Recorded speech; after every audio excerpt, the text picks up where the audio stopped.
Это видео для тех, у кого стучат гидрокомпенсаторы на двенашке. У меня 16-клапанный движок СУЗа-4. Я его, получается, перебрал, полностью капиталку сделал, поставил новый масляный насос. Но у меня начали стучать гидрокомпенсаторы. Я не знал, в чем причина. Думал, все, уже это масляный насос новый, бракованный попался. Но его можно легко проверить.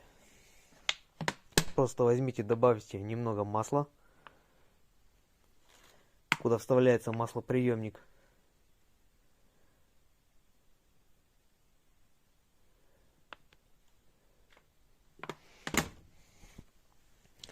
Потом возьмите ключ и крутите его.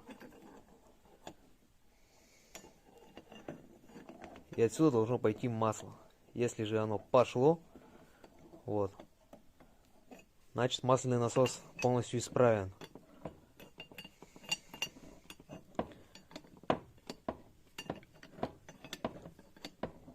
Это старый масляный насос. Масло также у него хорошо идет,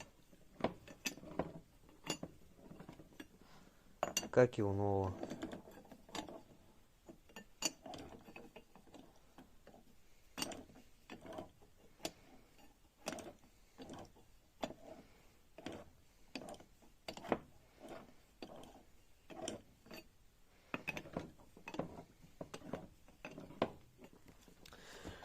Я ломал голову, в чем же может быть проблема?